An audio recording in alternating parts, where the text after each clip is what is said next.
guys, here with another episode of Trader Confidential. Got Donnie here, and we're going to talk. Well, we got several things to talk about, but we're going to start talking about the Chicago Pro results first. What'd you think about that show? Like I said, it was between it was between Justin and it was Stan? Shamal, Stanimal and so I was hoping that that Stanimal would get it, but I'm not surprised. It could have went either way. Good. If it had been Stanimal, if it had been the other guy, if it had been Justin, then it would have been fine. Yeah. So I'm not and they all look great. They did. And it was a coin toss, and so hats off to Justin because it's his debut. Yeah. That's his first show, and it was a win. So and that's his first show since 2021, I believe, when he won nationals, right? Well, yeah.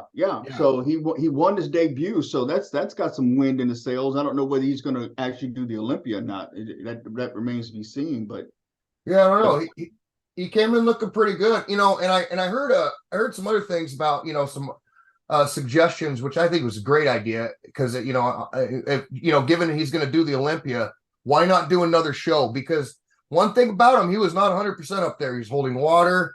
He could play around with his prep. You know what I mean? I don't think either one of those three took a diuretic at all. I think that because there was some serious sweating going on up there. Yeah, there was. Yeah, you can really tell on his back shots. I don't know if there's any back shots here. No back shots on this one. Oh well, I'll go to an overall pick comparisons. There we go. So Stanimal, man, he came in there bringing better condition he had last show. He's pretty consistent so far, isn't he? Yeah, all he's got to do, and everybody's saying the same thing. Everybody's beating Jim Drone. He's just got to fill out a little bit more. He's got to get a little bit bigger and stuff, So that's his deal. Yeah. I mean, he's just getting off the ground and stuff. So yeah, especially in the open. So he's going in the right direction. We'll just see what happens. I'm just wondering if he's going to really try to qualify for the Olympia. Or is he just going to go ahead and shut it down and just say, hey, look, I think I'm going to take this time and just try to put on some more size and start up again next year. That would probably be his best plan to do that. Because I mean, judging, he's done 2 shows back to back, so I'm guessing he's probably trying to get that Olympia. He's trying to get into the Olympia. You know what I mean? But at this point, whether he's gonna try, I mean, that guy's a pretty good bodybuilder, and he's got great symmetry. Okay, so he didn't qualify, but he impressed. Yes, he impressed. Yeah, and he's been impressing. And the thing about him is that guy's got his conditioning nailed down. He just needs to get a little bit bigger. And kind of hard to see this picture, but the other guy I was impressed with Jonathan too, and I don't know too much about him. Me neither. I mean, they all look really, really, really complete. It's just that John and Shears, they just had a little bit more size on Stanimal. So yeah. And with Stanimal, he's just got to get a little bit bigger. That's all. Just got to get a little fill out some more. Yeah, that's it. I thought one thing, his side tricep. Oh, here's a picture of it right here. One thing, he got beat by everybody on side tricep because his tricep. He might have an issue like me. He can't fully lock out his arm because my shoulder won't let me. But you see Justin here, he's got a great side tricep. Sano, he's not fully in the pose yet. No, I believe that was his. I mean, I haven't even seen this picture. That's his side tricep. Period. Yeah, he's in the pose and everything from what I've seen. No, he's not completely in the pose. Yeah, it's just like here. It's like just Shears. He's not completely in that pose yet. He's caught in transition. So yeah, he just turned around. Yeah, but yeah, I thought the placings was good. I forgot about Shear doing the show. Forgot all about it. And he probably was not expected to even top 5 this thing. I mean, there were 2 bodybuilders that we know of that we definitely thought was going to be top 3, and that didn't happen and stuff, And so that's hats off to Stanimal, because the thing about it is this: I'm going to talk about Patrick now. Patrick didn't bring his trademark conditioning and stuff, and he's kind of like in the same boat. He needs to fill out some more, but you don't get away from your trademark though. Yeah. I think if Patrick had really came and brought his trademark conditioning, he could have been one of these top threes. Oh, there he is right there. Yeah, I agree. What do you think about Blessing? You know, it looks like he's lean. It just looks like he's just holding a ton of water. Yeah. I mean, his lines are really sharp and everything and stuff. Between his chest, the whole 9 yards. But it's there's some he's clearly he's off. Yeah. You know, Yeah.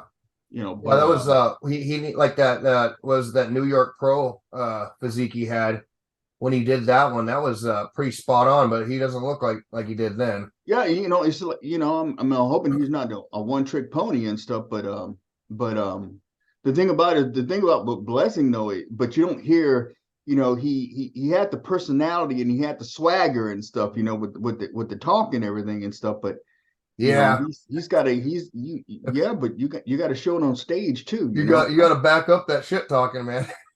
I mean, yeah, I mean that's the deal. I think that's what, and with a lot of bodybuilders who tend to, or for physique athletes who tend to do that, they tend to talk a lot of trash and quite not deliver and stuff. It's kind of like a double whammy against them.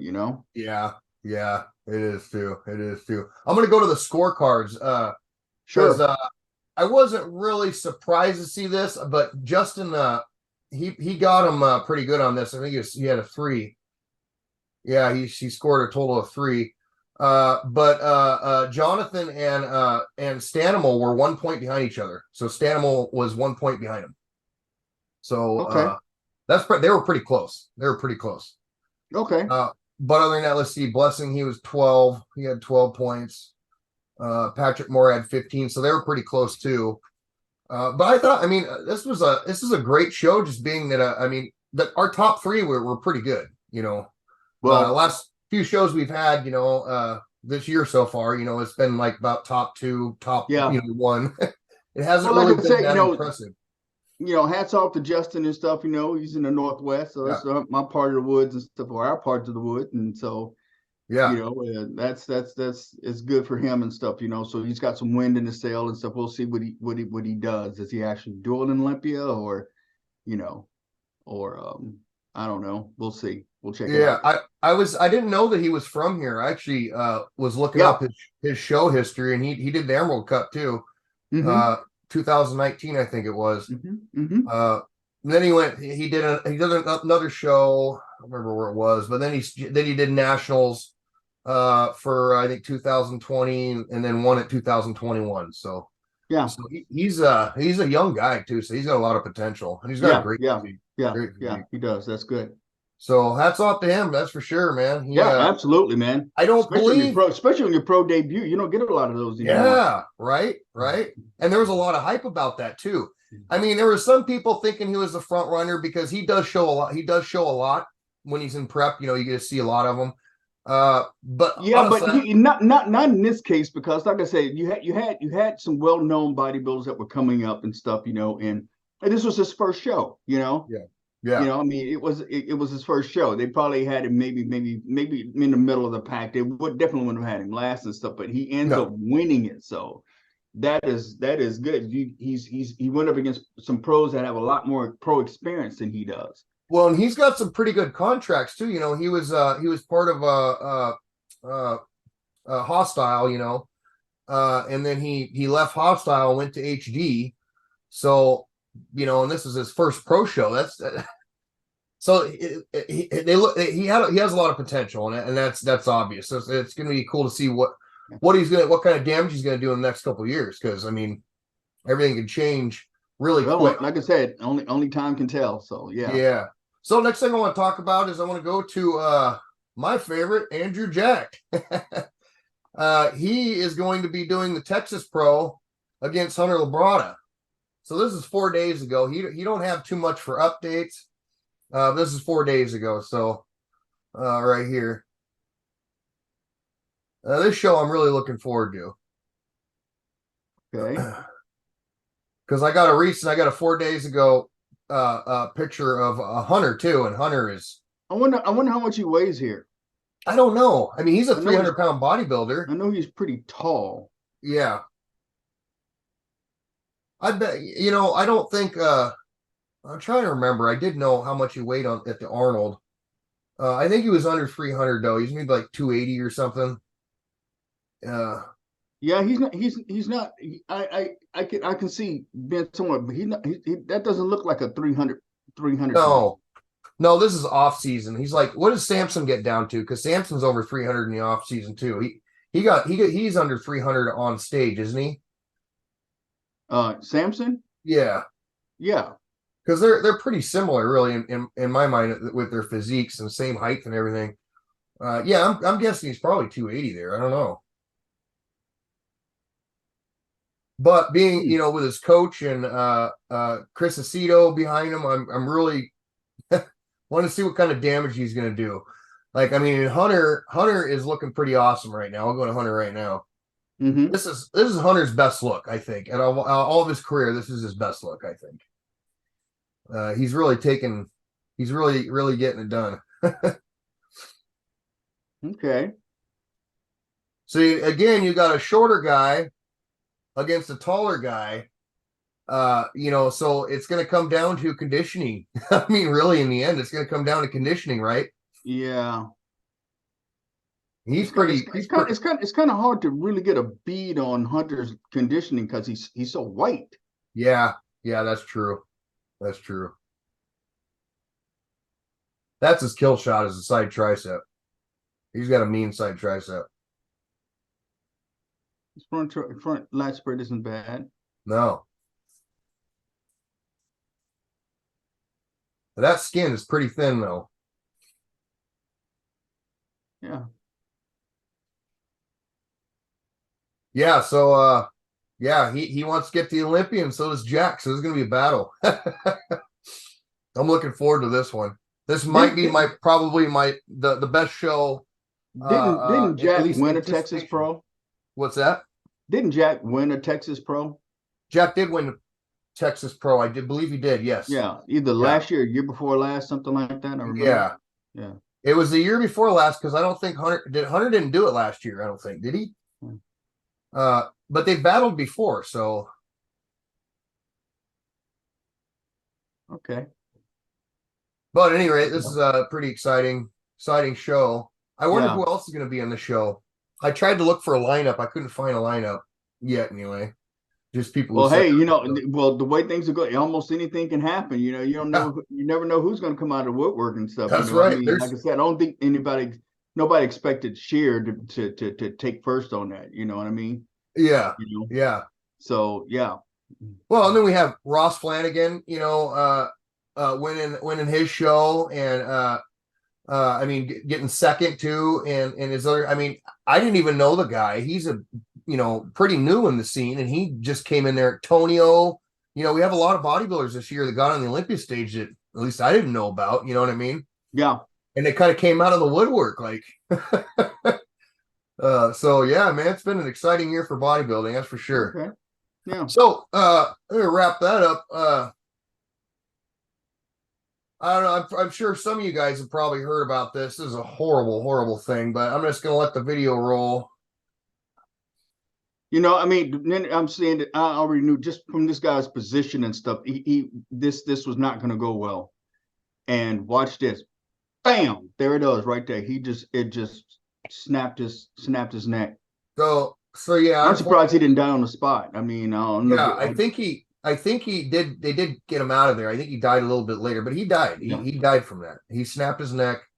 There's so many things wrong with this.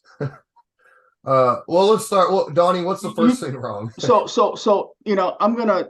There's a couple of ways we can go about this. We don't know the events that led up to this, meaning, and we're big. How warmed up was he? How well prepped was he?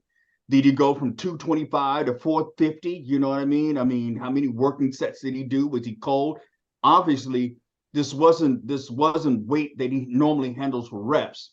Yeah. It almost seems like it was a PR. You see how slow it took him to like get in position and stuff, so this isn't something that he handles for like 8 to 10 reps or 4 to 6 to 7 reps or something like that. This is Yeah. like a PR. And the thing about it is this, whenever you're spotting somebody for PRs, now you got to really be on top of it. Like this guy, he was for starters, if you just back it up just a little bit, go back to the very beginning. Oh, okay. Like right there, well, yes, he's starting to get on, and let's have him walk back a little bit.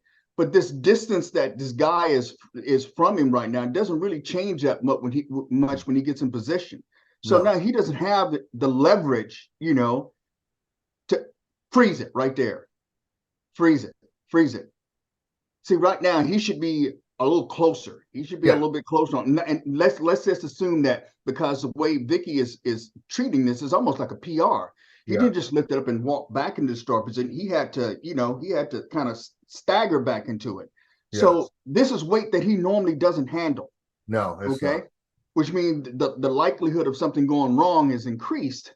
So the thing about it is, first of all, is this guy's distance. His stance isn't too bad, but his distance is he's too far away from the lifter. Okay. The second thing is his hands. Actually, his hands should be on the inside, underneath the arms, under not the necessarily arms, touching him. But the thing about it is this: if something goes south, he can hook and he can drive with the legs. If he's close to him, he can drive with the legs. But the thing about it is he's leaning over. Now, watch when he goes down. Watch this. He's not going to have any leverage. Have him come down. Right there. Stop. Freeze right there.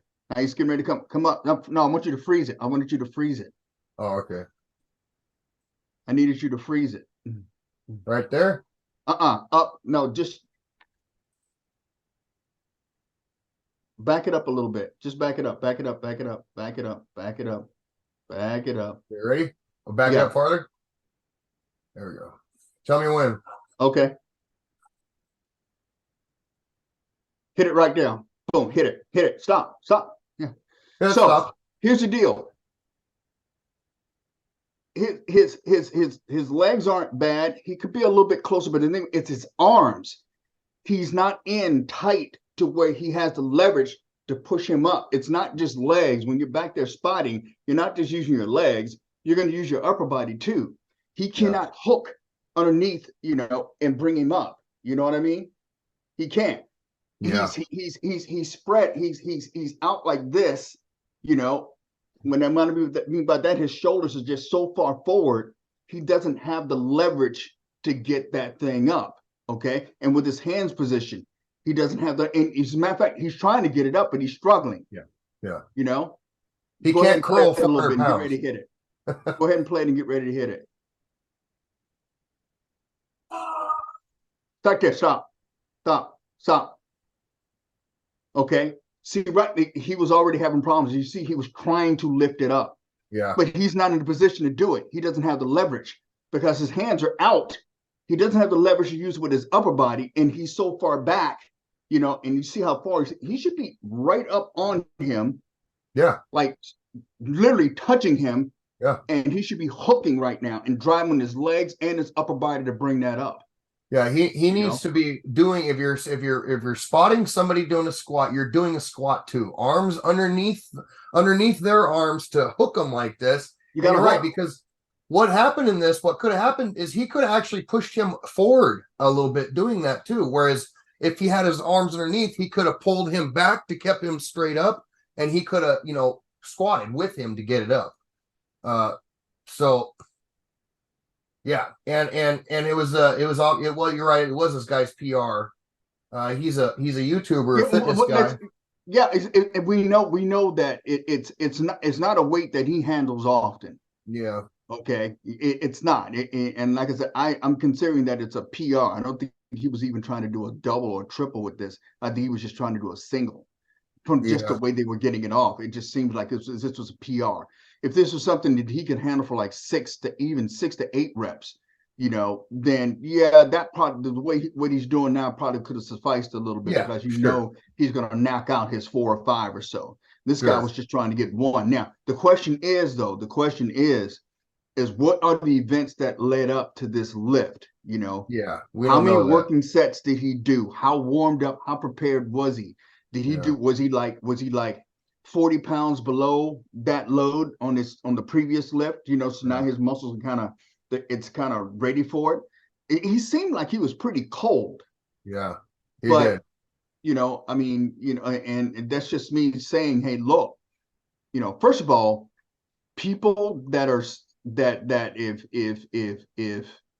if you're looking, if you're being asked to spot and you feel uncomfortable doing it Don't do it. because you may have spotted people before, but you're not used to spotting people with that amount of weight, you know, you probably need to let that be known and stuff. You know, I may be going overboard and stuff, but like I said, we don't know what happened prior to this, you know. But and where are the safety bars?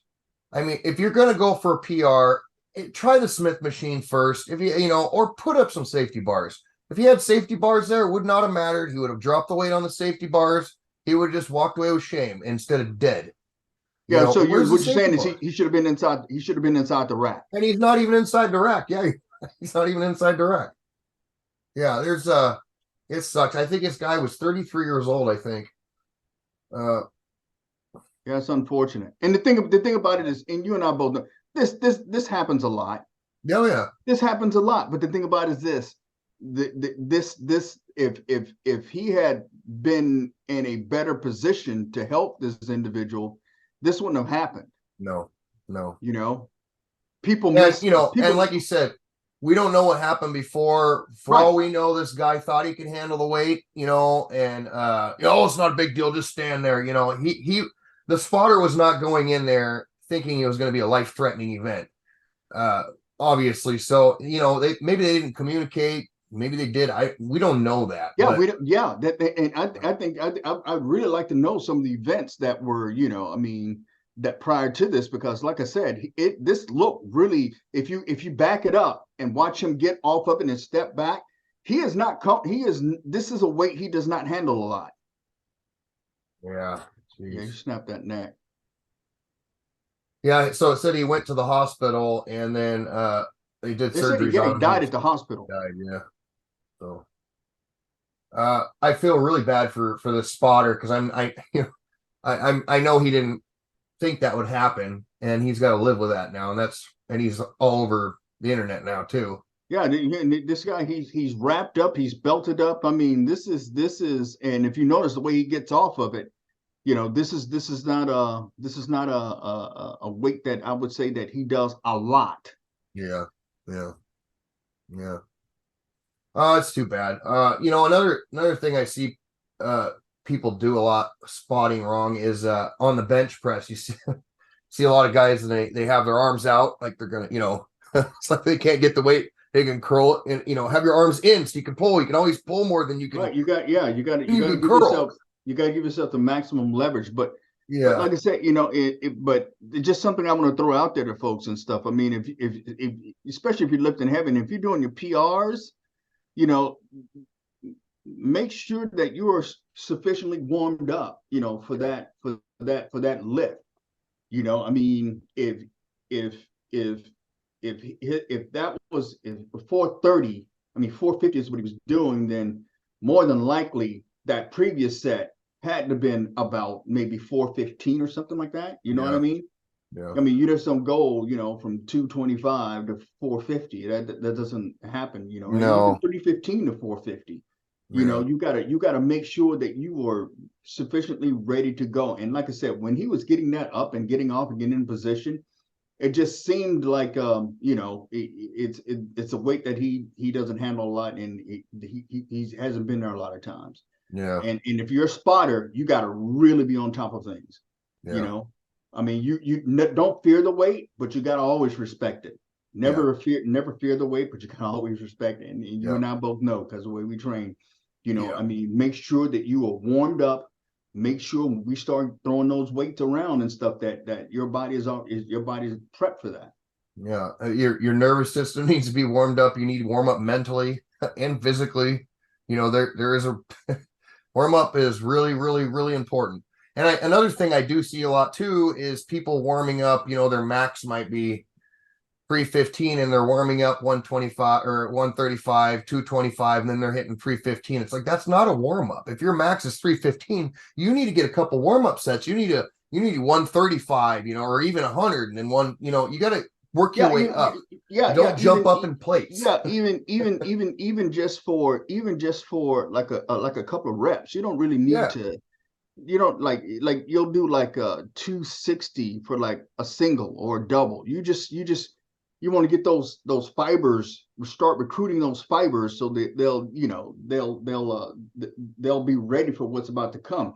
But the rule of thumb to me anyway is if you hit that working load and it's feeling surprisingly heavy, you're not warmed up enough. Yeah, that's true. Yeah, you didn't warm up. It should not be surprisingly heavy. Yeah. I mean, it's your working set. Yes, it's your working loads, but and like I said, it takes a few sets to work up to that. So I hope this doesn't scare people from spotting another person, but you gotta think about it. You gotta be aware, and I mean, somebody could die. But on the other hand, what would you suggest if a new lifter, he's trying to push a PR, especially on the squat? For one, he needs to be inside of the rack, but should he attempt to get somebody to spot him, or you think he should try the Smith machine, or just go inside the rack? If he don't make it, he won't make it. It just depends on the circumstance. If he finds himself there by himself, you know what I mean? I mean, if the gym's so busy and stuff, that nobody really, has. Well, you can always find somebody that's got the time to spot you and stuff, Yeah. But then again, not just anybody can spot though. I mean, that me personally speaking, that shouldn't have happened. No. If he had been spotted the way we tend to think people need to be spotted, that would not have happened. No. He would have had the leverage to hook and drive up, and then Vicky would have helped him out and stuff, even though his legs, he could have still pushed off. All he had to do was just hold the weight on his shoulders. Hold the weight, yeah. Boom, that's it. Because I mean, I don't know, but the guy that spotter, I don't know that 400 pounds is that bad for him. I'm pretty sure he could probably handle it. Oh, sure, yeah. But the thing was, the minute I saw him dip way below Peller when he went ass to the grass and stuff, I said, "There's no way this guy's going to get it."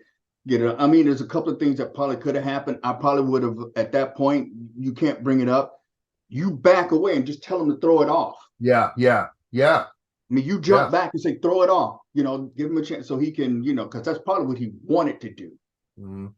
He wanted to, because that's your natural inclination is to throw that weight off, but somebody's behind you, and you couldn't get it up, but he could have jumped back and say, hey, look, drop it, So, but I feel for that guy. Jeez, I feel for that guy. Yeah. If that happened to me, I'm not sure how I'd handle that. I might not want to lift weights anymore because of that. I don't know. But I feel for the guy. I feel for the other guy's family. Yeah. He was a fitness influencer, and we he had quite a following too. So yeah, so I'm going to assume, I'm going to give him the benefit of the doubt that he probably did the things that he needed to do, but we really don't know. And I'm just basing it on how he handled that weight prior to going into the lift and stuff, Yeah, it's definitely something he doesn't do a lot. Yeah, and just a side note too, I remember a powerlifter friend of mine. He took a break off of lifting for a while, and then he was doing squats one day, and he asked me to spot him. And he had 5 plates on here, which isn't a lot for him, but he hasn't been lifting for a while. So right, yeah, I said, hey, can you handle this weight? Let's put the safety bars up, And he did it. I spot him. He got the weight and everything, but I'm like, let's get the safety rack up just in case. You know what I mean? But the thing about it, you didn't know though. No, I don't. You didn't know, and so you're spotting him and stuff, and so he's basically putting himself in your responsibility, and you had the wherewithal to say, hey, look, I need, I'm going to make ask the questions. Ask the questions. If somebody asks you, yes, I'll spot you anytime. But is this how many reps you going for? Are you right? You need to know some information before you jump into it. That's huge, because that's going to dictate a little bit on how tight you are going to be with the spotting. Because if he says, okay, I'm going to hit 4, well, then he's pretty Got a comfortable. couple of them, He you can get know at he least does. he's comfortable. He can get at least 2 to 3. So Yeah. but if he says I'm just going for a single, I mean, now you really gotta be on top of it. Yeah, and that's what that guy was doing too that I helped too, and he's a big guy. He's about 300 pounds, I think. He's a bigger guy. So, but yeah, so I mean, yeah, so I asked the questions and he got it, no problem. But I know that I've seen too many injuries that way. When I first started lifting, actually, and that's how I learned how to spot squatting, is because I had a guy spot me one time. I think it was the first time I tried squatting 225, and I didn't do it. But the guy squatted me. I mean, he was right behind me. He's like, "You really trust me, don't you?" I'm like, "Well, yeah, you're my spotter." But he got me up there. Everything is fine. I learned valuable lesson too. Yeah, those times like those little coming off those layoffs and stuff, that's when you got to be careful and stuff, And that's when injuries can happen too. A Just lot of people and they stuff. they'll that's when a lot of the injuries happen and stuff. People they go back, they think they can just take up where they left off, and you've got to let your body reacclimate, to those loads and that volume and stuff. It takes time, And that's it takes exactly time. why we have A, B, and C squad with our training, right? I Yeah, mean, it's and that's the reason why. yeah, that's how you play the long game. Yeah. I mean, your deal is no huge rush. I mean, just it's intensity, consistency, and time. That's all it is. And you're not going to always be 100%. You're just not. But that doesn't mean that the training has to suffer and stuff. You can train in such a way to where you're not taxing your body the way you would if you're training A squad, and you and I both know what that means. But B and C squad, especially B squad, you can still, like right now for me, I'd say about 2 months out of the year, I'm training about B squad, Mhm. Which means the loads are about the same, but the volume isn't as high, and like right now I'm full A squad and stuff, and then once I compete and stuff, I'll go down to C. I'll take about a week off, come to C, and then I'll train there for a couple of months, still using the same amount of loads, just less volume, and then I'll go B and I'm back to A squad again. And And the so thing is, back you're in the day still they call getting it like it's a form of cyclic training. it. Yeah. I tried it once when I was like 14 or 15. And I said, okay, I don't need that crap. But now that I'm 63, it's a different. So it's like, well, wait a minute. I think I need this cyclic training now. So yeah, Yeah. Yeah. Well, then you got older and you're like, man, I really like doing this. I want to do it for a while. So yeah, yeah. I mean, yeah. that is definitely the long game. Yeah. You know, Yeah, that's the is long there? game. There's just going to be times to where you're not going to be, you know, you're coming off layout because life, it's life. I mean, we're bodybuilders and stuff, but we're still human. I mean, a lot of us got jobs and we have other things going on and stuff, and so think you're in the gym and then you may be out for a little while, but you come back in and you just do it in a way to where you come back without injury or anything like that, and then you just keep going. And you're still getting your money. I mean, when I'm doing C squad and I'm, got to, go do a show next week, that is hard as hell. I mean, I'm Right. still hitting it as hard as I would at A Because squad. you're doing C squad for a reason. You're depleted as Yeah. hell. Yeah. So it's still not easy. And it's not like you're gonna walk away thinking, oh man, I was a pussy. I could have. We pulled your carbs, to prep you for the fill out, and so yeah, you're not a happy camper, you Yeah. know. Yeah. But yeah, but it works. All right, Donnie. All right, you guys. So this is it for this week. We'll see you next week. Thank you Absolutely. guys for watching. You guys got any comments, suggestions? Shoot, man. I mean, we're always looking for new ways to make our videos. So format them anyway, and topics and stuff like that. So I think we're always going to cover the pro shows and obviously show highlights and stuff. Yeah, I and really like the physique update. I'd like to know if anybody actually agreed with the way that guy spotted Yeah. him. If anybody's got anything different on that and stuff, please let us Yes. know. I'd like to share it with us. Yeah, because this is everybody's going to learn from this. So yeah, if we missed something or yeah, let us know in the comments, you guys. Okay. I don't want to see this happen again because this doesn't look good for bodybuilding in general. Yeah, Anytime we have a death in bodybuilding, it doesn't look good. Yeah, it shouldn't have happened this time. No. So this sport needs to stay alive and stay strong. So we need everybody we can. So no, It is a no, tragic and no rare, dying, you rare guys. accident. Yeah. All right, you guys have a good night later, Donnie. Yeah, man.